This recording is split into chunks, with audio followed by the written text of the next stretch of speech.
Hello students of class 11। আমরা last ভিডিওতে আলোচনা শুরু করেছি একমাত্রিক গতি অধ্যায় নিয়ে, আমাদের ইউনিট 2 ফার্স্ট চ্যাপ্টার। তো সেখানে আমরা দেখেছি নির্দেশ বস্তু এবং শেষের দিকে আলোচনা করেছিলাম নির্দেশ তন্ত্র নিয়ে। তখন আমি বলেছিলাম তোমাদেরকে যে কোনো একটা বস্তুর স্থিতি কিংবা গতি কিংবা স্থিতিশীল গতিশীল অবস্থা সম্বন্ধে জানতে গেলে কিংবা সেই সম্বন্ধে অবস্থান বলতে গেলে আমরা কিন্তু অন্য এক বস্তু কিংবা অন্য এক সংস্থা কিংবা কোনো বস্তুর সঙ্গে জড়িত সংস্থার সাহায্য নিয়ে থাকি। যেরকম ভূপৃষ্ঠে কোনো বস্তুর স্থিতি কিংবা গতি আলোচনার জন্য আমরা পৃথিবীকে ধরে থাকি নির্দেশ তন্ত্র কিংবা নির্দেশ বস্তু, কারণ নির্দেশ বস্তু সঙ্গে জড়িত সেই সংস্থা কিংবা তন্ত্রকেই আমরা বলে থাকি নির্দেশ তন্ত্র। তো এইভাবে কল্পনা করা হয় এবং এই কল্পনাটা কেমন না, ধরে নেওয়া হয় যে নির্দেশ তন্ত্রের সঙ্গে যে অক্ষরগুলো জড়িত সেগুলো একেবারে দৃঢ়, সেই কল্পনা করেই কিন্তু পুরো অবস্থান কিংবা পুরো বিশ্লেষণটা করা যায়। তো এই ভিডিও আমাদের যেটা আলোচনার বিষয়বস্তু সেটা হচ্ছে কার্টেসীয় নির্দেশতন্ত্র, পোলার নির্দেশতন্ত্র এবং গোলীয় নির্দেশতন্ত্র। অবশ্য বেলনাকার নির্দেশতন্ত্র হয়, কিন্তু আমাদের সিলেবাসে সেরকম নেই। এবার প্রশ্ন হচ্ছে নির্দেশতন্ত্রের ধারণা সবচেয়ে প্রথম কোথা থেকে? না, ফ্রান্সের কিংবা ফরাসি ম্যাথমেটিশিয়ান কিংবা গণিতজ্ঞ ডেসকার্ট কিংবা যাকে আমরা উচ্চারণ করি ডেকার্তে, উনি কিন্তু সবচেয়ে প্রথম এই কার্টেসিয়ান কোঅর্ডিনেট সিস্টেম কিংবা বাংলায় যাকে আমরা বলি কার্টেসীয় নির্দেশতন্ত্র, এই সিস্টেমটা কিন্তু উনি অ্যাকচুয়ালি উদ্ভাবন করেন। এর কনসেপ্টটা কেমন না, এটা হচ্ছে মোট 3 রকমের। একটা হচ্ছে একমাত্রিক নির্দেশতন্ত্র,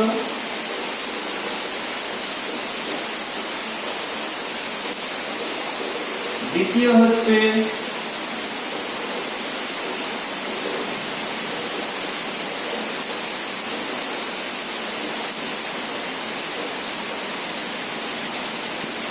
আর লাস্টেরটা হচ্ছে ত্রিমাত্রিক নির্দেশতন্ত্র। কিন্তু অবশ্যই আমরা এগুলো কার্টেসিয়ান কোঅর্ডিনেট সিস্টেম বলবো।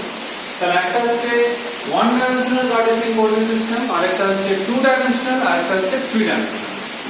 তো এগুলো যে আমরা লিখলাম এগুলো সম্বন্ধে আলোচনা করবো আমরা এই ভিডিওতে, এবং পোলার নির্দেশতন্ত্র এবং গোলীয় নির্দেশতন্ত্র। মোটামুটি বলতে গেলে নির্দেশতন্ত্র সংক্রান্ত যে সকল আলোচনা রয়েছে তোমাদের সিলেবাসে পুরোটাই আমরা এই ভিডিওতে করব।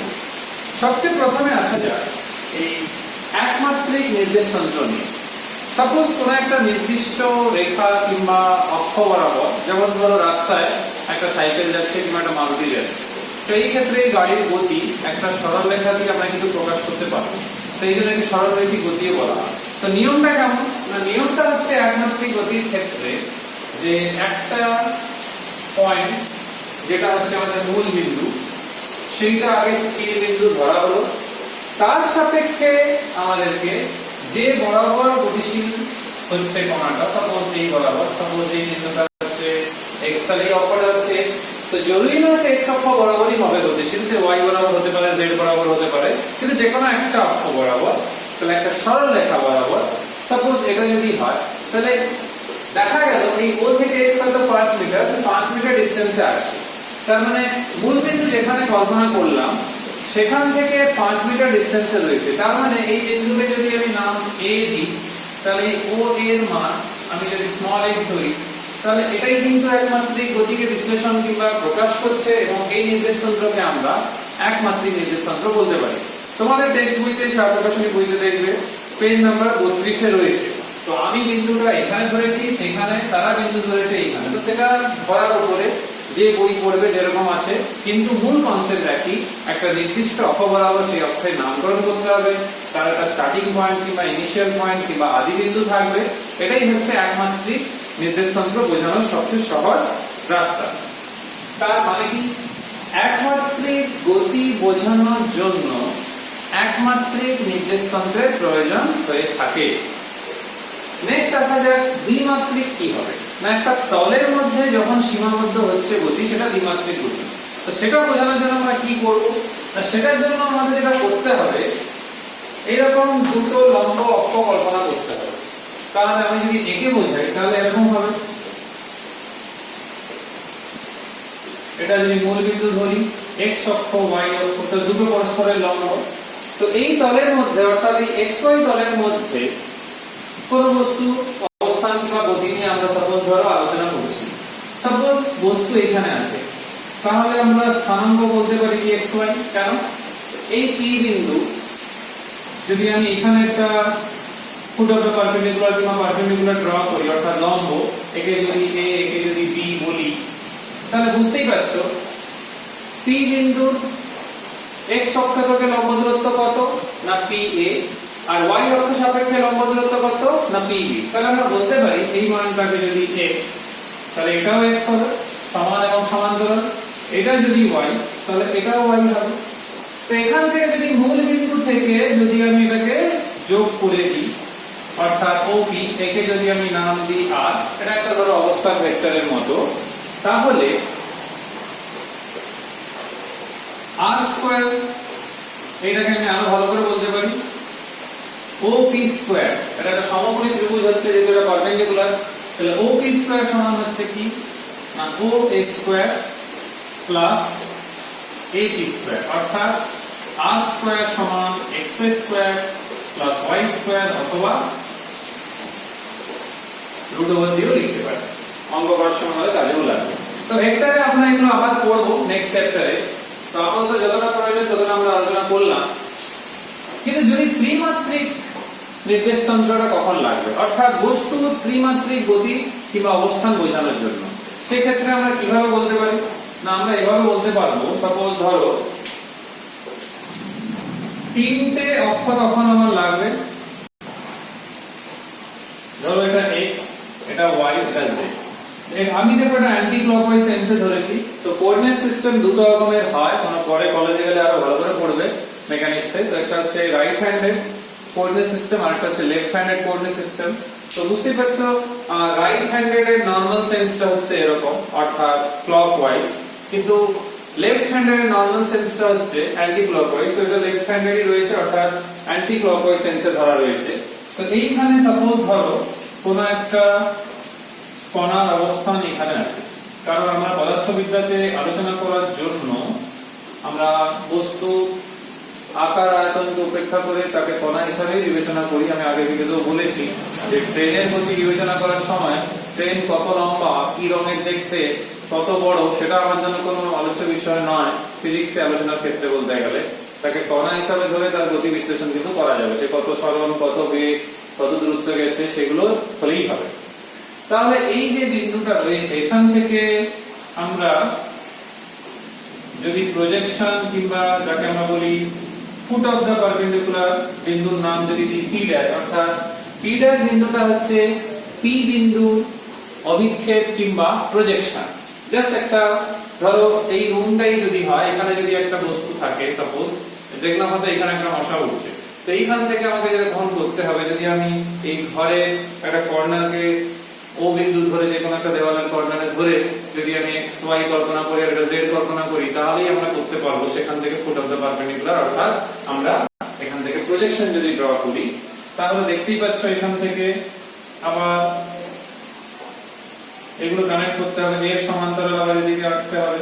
তাহলে এখানে তোমরা নিজের মতো নামকরণ করে নিতে পারো।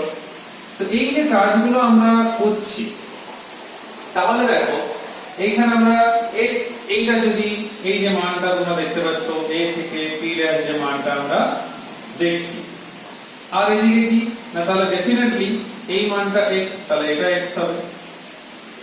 তাহলে এই মানটা যদি আমরা y বলি তাহলে এটা y হবে। এবার শুধুমাত্র থাকলো z এর কথা। তোমরা যদি বইতেও লক্ষ্য করে দেখো যে পারপেন্ডিকুলারটা এখানে ড্র করা হয় সেটাই হচ্ছে z, কারণ z অক্ষের সমান্তরাল সেটা। আর এইটা তো আগে দেওয়া ছিল, অর্থাৎ তোমরা স্কেল নিয়ে করতে পারো r। তো ত্রিমাত্রিক দেশেও একই রকমই থাকে, প্রমাণ তোমাদের লাগবে না, শুধুমাত্র মনে রাখলেই হবে। এইটা হবে শুধু একটা z স্কয়ার একটা আসবে, কারণ z অক্ষটা যেহেতু ইনক্লুড হয়েছে। তো এটা হচ্ছে সেই ত্রিমাত্রিক দেশের জন্য, সেই জন্য নির্দেশতন্ত্রের নাম হচ্ছে ত্রিমাত্রিক নির্দেশতন্ত্র। সেই জন্য দেখো z টাও কিন্তু চলে আসছে। তো এটা হচ্ছে কার্টেজীয় নির্দেশতন্ত্রের সবচেয়ে ফান্ডামেন্টাল তিনটে। তো সবগুলোই দেখতে পাচ্ছ যে x y কিংবা শুধু x কিংবা x y z, এগুলো সবগুলোই কিন্তু রৈখিক স্থানাঙ্ক কিংবা যেটা আমরা বলে থাকি অনেক সময় কি যে লিনিয়ার কোঅর্ডিনেটস। কিন্তু আরেকটা নির্দেশতন্ত্র রয়েছে যেটা আমাদের খুবই গুরুত্বপূর্ণ বলতে গেলে, আমাদের ফিউচারেও ইভেন ফিজিক্স নিয়ে পরে মেজার করতে গেলেও তখন কিন্তু খুব কাজে লাগে। সেটা হচ্ছে আমাদের মেকানিক্স, স্পেশালি সেন্ট্রাল ফোর্স কিংবা বিভিন্ন রকম প্রবলেম সলভের ক্ষেত্রে। সেটা কি? সেইটা হচ্ছে পোলার নির্দেশতন্ত্র। তো এইটা একটু আমরা জেনে নেব যাতে করে আমাদের কনসেপ্টটা ক্লিয়ার থাকে সবার। তো পোলার নির্দেশতন্ত্রের যেটা মূল কনসেপশন হচ্ছে কি, এটাও কিন্তু এর মতো দ্বিমাত্রিক নির্দেশতন্ত্র, অর্থাৎ এরকমই থাকছে। একটা বিন্দু থাকবে এখানে, ধরো এটা p, কিন্তু স্থানাঙ্ক ধরা হবে r থিটা। তার মানে বুঝতেই পারছো xy বদলে xy অক্ষটা থাকছে, মূল বিন্দুও থাকছে, কিন্তু স্থানাঙ্ক হচ্ছে r থিটা। অর্থাৎ xy থেকে চেঞ্জেস আসছে। কি রকম চেঞ্জেস আসছে না, স্থানাঙ্কটা xy এর উপরে নির্ভরশীল নয়, এরকম দুটো আসছে না, সেটা আসছে r এবং থিটা। তো স্বাভাবিকভাবে জানতে ইচ্ছা করবে যে r থিটাটা কি। যদি আমরা এখান থেকে পারপেন্ডিকুলার ড্র করে নিই, আর এখানেও যদি পারপেন্ডিকুলার ড্র করে নিই, তাহলে বুঝতেই পারছো এইগুলো তো x হচ্ছে, এটা y, এটা y, তাহলে এটা r। তোমরা চাইলে নাম দিয়েও করতে পারো এরকম। তাহলে এখানে দেখো r স্কয়ার সমান x square plus y square কিন্তু আসছে, কিন্তু এখানে দেখতে হবে x এর সঙ্গে এই থিটা কিংবা r এর কেমন সম্পর্ক। সেটা কেমন দেখব? যদি এই কোণটা আমি থিটা ধরি, তাহলে একদম সিম্পল লজিক দেখো, x ইকুয়ালস টু কত আসছে, x হচ্ছে ভূমি, r হচ্ছে অতিভুজ, তাহলে x ইকুয়ালস টু হচ্ছে r cos theta. y equals to কত না, y হচ্ছে লম্ব, তাই y হচ্ছে r sin থিটা। তাহলে আমি আগেই বলেছিলাম যে এই যে জিনিস আমরা লিখেছি সমীকরণটা, সেটা কিন্তু যেরকম দ্বিমাত্রিক নির্দেশতন্ত্রের ক্ষেত্রে প্রযোজ্য ছিল, একইভাবে পোলার নির্দেশতন্ত্রের ক্ষেত্রেও কিন্তু সেটা ইকুয়ালি অ্যাপ্লিকেবল। অর্থাৎ যদি আমি একে x স্কয়ার প্লাস y স্কয়ারটা বের করি, তাহলে কত আসছে r square cos square theta plus r square sin square theta. তো এখান থেকে আমরা দেখতেই পাচ্ছি পাওয়া যাচ্ছে কত, r স্কয়ার, কারণ r স্কয়ার কমন নিলে ভেতরে থাকছে cos square theta sin square theta, সেটা 1। তাহলে এখান থেকে দেখো r ইকুয়ালস টু পাওয়া যাচ্ছে x square plus y square. তার মানে দ্বিমাত্রিক নির্দেশতন্ত্র থেকে কিংবা টু ডাইমেনশনাল কোঅর্ডিনেট সিস্টেম থেকে যখন পোলার কোঅর্ডিনেট সিস্টেমে আমরা যাব, তখন সেই xy এর মান থেকে আমরা r এর মানটা বের করে নেব। সেই r এর মানটা এইখানে ও বিন্দু থেকে আমরা নিয়ে নেব। এবার প্রশ্ন হচ্ছে থিটা কত নেব, 10 ডিগ্রি, 15 ডিগ্রি, 30 ডিগ্রি কত, সেই মানটা কি করে পাবো না, সেই মানটার জন্য এই দুটো সমীকরণকে ডিভাইড করব। অর্থাৎ y বাই x যদি করে নেওয়া হয়, তাহলে দেখো আমরা tan থিটা পাচ্ছি। তোমরা হয়তো ভাববে যে স্যার x বাই y বললেও তো হয়, তখন cot আসবে না। হলে tanটা আমাদের একটা বড় কারণ রয়েছে, আমরা পরের দুটো ভিডিওতে সেগুলো নিয়ে আলোচনা করব। কলনবিদ্যার যে প্রয়োগ ক্যালকুলাসে, সেখানে tan থিটা হচ্ছে স্লোপ কিংবা প্রবণতা কিংবা নতি। তো তার প্রচুর গুরুত্ব রয়েছে যে কোনো গ্রাফের ক্ষেত্রে। তো সেটা আমরা পরের দুটো ভিডিওতে আলোচনা করব, সম্ভবত পরের ভিডিওতে। তো এইখান থেকে আমরা পাচ্ছি কি, tan থিটা সমান y বাই x। তাহলে অতএব থিটা সমান tan inverse y by x। তার মানে y এবং x এর মান বসিয়ে দিলে থিটা পেয়ে যাব। তো সেটা আমরা এখানে নিয়ে আসতে পারবো। তাহলে দেখো xy কে রিমুভ করে আমরা নতুন দুটো স্থানাঙ্ককে ইউজ করতে পারছি। তো সেইখানে এই যে ও রয়েছে, একে আমরা মূল বিন্দু কিংবা আদি বিন্দু যেরকম বলে এসেছি গ্রাফের ক্ষেত্রে, এই ক্ষেত্রে তাকে মেরু বলা হয়, কোণ, যেহেতু পোলার নির্দেশতন্ত্র। আর এই যে অক্ষ OX, এই অক্ষকে আমরা বলে থাকি মেরু অক্ষ।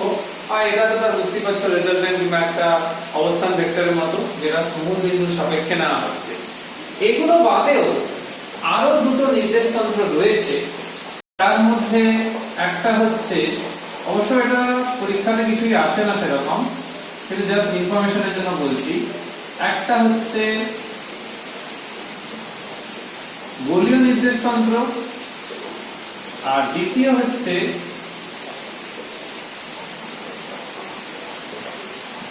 বেলনাকার নির্দেশতন্ত্র, অর্থাৎ স্ফেরিক্যাল কোঅর্ডিনেট সিস্টেম। আর সেকেন্ড সিলিন্ড্রিক্যাল কোঅর্ডিনেট সিস্টেম। তো এখানে যেরকম স্থানাঙ্ক তোমরা x y z দেখলে, তো গোলীয় নির্দেশতন্ত্রের ক্ষেত্রে যে স্থানাঙ্কটা হয় সেটা হচ্ছে কি না r থিটা ফাই। তো তিনটে স্থানাঙ্ক, কিন্তু প্রথম স্থানাঙ্কটা রৈখিক, এরকম এখানে তিনজনই ছিল রৈখিক, এখানে প্রথমটা রৈখিক, বাকি দুটো হচ্ছে কৌণিক স্থানাঙ্ক। যেরকম ধরো কোন স্থানে আমরা যেই স্থানই হোক না কেন, কোন স্থানে অক্ষাংশ কিংবা দ্রাঘিমা আমরা যে বের করছি সেটা কিন্তু এই কৌণিক স্থানাঙ্ক। তো এটা গোলীয় নির্দেশতন্ত্রের সাহায্যে আমরা করতে পারি। তো এই গোলীয় নির্দেশতন্ত্রতে কি রকম ব্যাপারটা দাঁড়ায় না, ত্রিমাত্রিক কিংবা থ্রি ডাইমেনশনাল তো থাকবেই। শুধুমাত্র ধরো একটা বিন্দু যদি এখানে ধরি, কোন বিন্দুর স্থানাঙ্ক, তো এই স্থানাঙ্কটা হবে r থিটা ফাই। এই বিন্দুটাকে p নাম দিলাম। এখান থেকে তোমরা যেরকম পারপেন্ডিকুলার আমরা ড্র করি, একে আমি x, একে y, একে z নাম দিলাম। তাহলে এখান থেকে এই p ড্যাশটা হয়ে গেল তার অভিক্ষেপ। তাহলে এবারে এখানে বুঝতেই পারছো এইটাকে আমরা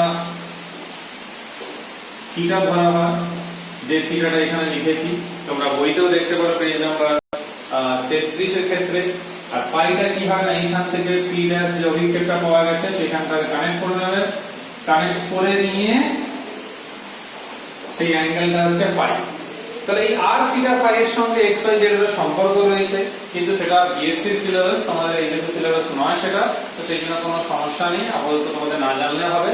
শুধু আইডিয়ার জন্য বললাম যে শুধু যে কার্টেজের নির্দেশতন্ত্র আছে কি পোলার নির্দেশতন্ত্র আছে তা নয়, বিভিন্ন ক্ষেত্রে স্পেশালি আমাদের গ্র্যাজুয়েশন লেভেলে মেকানিক্সে, স্থির তড়িতে এবং প্রবাহী তড়িতের ক্ষেত্রেও কিছু ক্ষেত্রে, অন্তত ম্যাগনেটিজমের ক্ষেত্রে, স্পেশালি চুম্বকত্বের ক্ষেত্রে খুবই কাজে লেগে থাকে এই পোলার নির্দেশতন্ত্র, সরি গোলীয় নির্দেশতন্ত্র। কারণ ধরো মহাকর্ষ পড়বো সেখানেও লেগে থাকে, কারণ যে কোনো আমরা সিমেট্রিক্যাল শেপ বললে একটা গোলককে আমরা ধরে থাকি। তো সেই গোলকের ক্ষেত্রে এই নির্দেশতন্ত্রটা খুব গুরুত্বপূর্ণ। কারণ হচ্ছে এইখানে এই যে r রয়েছে এটাই আমাদের তখন গোলকের ব্যাসার্ধ হয়ে যায়। তো তাকে নিয়েই আমরা কিন্তু পুরো এরকম আলোচনাটা কিন্তু ধরো একটা গোলক ধরে এই পুরো ব্যাপারটাকে এরকম গোলক ধরে কিন্তু আমরা আলোচনাটা করি। কারণ বইতেও দেখবে ডায়াগ্রাম রয়েছে 33 নম্বর পেজে, সেটা বলা হয়। এবার সিলিন্ড্রিক্যাল যখন হবে তাহলে বুঝতেই পারছো এরকম তো একটা ব্যাপার চলে আসে, অর্থাৎ বেলনাকার চলে আসছে। তো এর ক্ষেত্রেও কিন্তু আমাদের সেই কনসেপশনটা কিন্তু চলে আসে, অর্থাৎ কি না x y z টা থাকবে, শুধুমাত্র তার ক্ষেত্রে যেটা হয় এরকম r এর জায়গায় সেখানে একটা রো বলে টার্ম ইউজ হয়, আর রো ফাই z।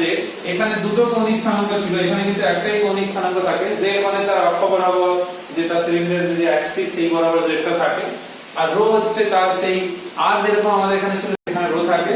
তো এটা হচ্ছে যেখানে ধরো কোনো ওয়্যার, কোনো তার আছে, কোনো একটা পাইপ আছে, সেই সংক্রান্ত যে সমস্যাগুলো থাকে স্পেশালি গ্র্যাজুয়েশনে খুব কাজে লাগে, সেই ক্ষেত্রে অ্যাপ্লিকেশন রয়েছে, এই এমএসসি সময়ও লাগবে। তো সেটা তোমাকে না জানলে হবে, শুধু নামটা জানিয়ে রাখলাম কনসেপশনের জন্য যে এই সব নির্দেশতন্ত্রগুলো রয়েছে, এদের প্রচুর ব্যবহার রয়েছে। তো আলোচনা এখানেই শেষ করতে হবে, কারণ আমরা একটা সাব টপিক শেষ করে ফেলেছি। আর নেক্সট যে টপিক হচ্ছে এটা একটু জটিল, তার কারণ হচ্ছে কলনবিদ্যার যে ধারণা। কলনবিদ্যা তোমাদের ক্লাস 11 এর ম্যাথমেটিক্স বইতে যদি তোমরা এসএনজে ফলো করো, বইটা ভালো, তাহলে এসএনজে দেখবে এগুলো পিছনের দিকে রয়েছে। কারণ হচ্ছে ক্যালকুলাস কিংবা কলনবিদ্যা দিয়ে 11 এ কিন্তু ম্যাথের যে সিলেবাসটা একটু কম, 12 এ অনেকটাই, প্রায় 42 নাম্বার আসে এর মধ্যে 12 এ। তাহলে 12 এ তোমরা বেশি ডিটেইলসটা জানবে 11 এর তুলনায়। কারণ 11 এ তোমরা মানে ফান্ডামেন্টাল জিনিসগুলো যেমন লিমিট, কন্টিনিউটি আর ডিফারেন্সিয়েশনের ফান্ডামেন্টাল গুলো, সেগুলো আবার কোথায় আছে না বইয়ের অনেকটা পেছনের দিকে রয়েছে। তো ততদিন অবধি আমাদের ফিজিক্সে কিন্তু না পড়লে চলবে না। তার এখন ম্যাথের সাথে তোমাদের স্বাভাবিকভাবে এখন তোমাদের যুক্ত করানো সম্ভব না, কারণ আগের অধ্যায়গুলো বাকি রয়েছে। তো সেই জন্য আমাদের ফিজিক্সে কিন্তু একটা মোটামুটি প্রিলিমিনারি, মানে ডেপথে না গিয়ে প্রয়োগ করার মতো ক্ষমতা অর্জন কিন্তু দ্রুত করে নিতে হবে, কারণ আমরা সেটা নিয়ে খুব বেশি লেটও করা যাবে না, সে অফলাইন অনলাইন যাই হোক না কেন। তো ওই জন্য সব বইগুলোতে দেখবে ফিজিক্সের বইতে 2-3 পাতা মোটামুটি জিস থাকে, কিন্তু ছাত্রছাত্রীদের খুব সমস্যা হয় স্পেশালি সমাকলন করতে আর কিছু ক্ষেত্রে অবকলন করতেও। তো সেই জন্য আমিও চেষ্টা করব যতটা শর্টে কিন্তু অঙ্ক সলভ করার মতো স্কিলটা আমাদের মধ্যে যদি আনতে পারি। তো নেক্সট দুটো ভিডিও আমরা কিন্তু এই নিয়েই আলোচনাটা করব। তো একটা ভিডিওতে আমরা ওই চলরাশি, বাস্তব রাশি, ধ্রুব রাশি সেই সংক্রান্ত অপেক্ষক আর অবকলন যেখানে আমরা প্রবণতা, নতি, শ্লোক নিয়ে আলোচনা করব, তার তাৎপর্য। কিন্তু বইতেও যা রয়েছে সেখানেও কিছু কাটছাট করতে হবে, কারণ সবকিছু হয়তো তোমাদের এই মুহূর্তে যেহেতু ম্যাথের সেই আইডিয়াটা নেই, আসবে না। কিন্তু যতটা কিংবা যে ফর্মুলা বইতে দেখবি অনেক ফর্মুলা রয়েছে 34 পেজের পর থেকে, অর্থাৎ 35-এ, 36 এবং 37-এ। আমি সব ফর্মুলা এখন বলতে চাইবো না, কারণ হচ্ছে সব ফর্মুলা তোমাদের 11-12 যে প্রচুর লেগে যাবে তা না। আমি 11 এর কথা ভেবেই 11-এ যে কটা বেশি লাগে সেটা নিয়ে আলোচনা করব। তাহলে কি হবে, কম ফর্মুলা হলে তোমরা একটু মনে রাখতে পারবে, আর বেশি ফর্মুলা হলে ভুলে যাওয়ার প্রবণতা সৃষ্টি হবে। আর পরে যখন 12-এ তোমাদের কলনবিদ্যা ভালো করে পড়া হয়ে যাবে ম্যাথের সিলেবাসে, তখন তোমাদের ফর্মুলাগুলো এমনিও মনে হয়ে যাবে, তখন কিন্তু কোনো অসুবিধা থাকবে না উচ্চ মাধ্যমিক পরীক্ষার সময়। তো আমরা আপাতত 11 নিয়েই ভাববো। তো 11-এ আমাদের যে কটি ফর্মুলা অবকলন এবং সমাকলনে বেশি লাগে কিংবা বেশিরভাগ ক্ষেত্রে লাগে, সেগুলো নিয়ে আমরা আলোচনা করব। তাহলে নেক্সট দুটো ভিডিওই আমরা কলনবিদ্যা নিয়ে সংক্রান্ত আলোচনা করব। আর যদি দুটোতে হয়ে যায় ভালো, নাহলে তিনটে ভিডিও দেখছি কতটা কি সময় লাগে। তো এই ভিডিওতে এই অবধি। পরের দুটো ভিডিওতে তোমরা ভালো করে বোঝার চেষ্টা করবে, আমিও চেষ্টা করব যতটা সহজভাবে বোঝানো যায়। সেটা হচ্ছে কলনবিদ্যা সম্বন্ধে অবকলন এবং তারপরের ভিডিওতে সমাকলন। তো সেইটা আমরা জানবো এবং চেষ্টা করব কয়েকটা প্রয়োগ এখানে করানো। তাহলে নেক্সট দুটো কিংবা তিনটে ভিডিও আমরা কলনবিদ্যাকেই উৎসর্গ করছি। তো পরের ভিডিওতে আবার দেখা হবে তোমাদের সঙ্গে। সবাই সুস্থ এবং সাবধানে থাকবে, মন দিয়ে ঘরে পড়াশোনা করবে। Till then, by.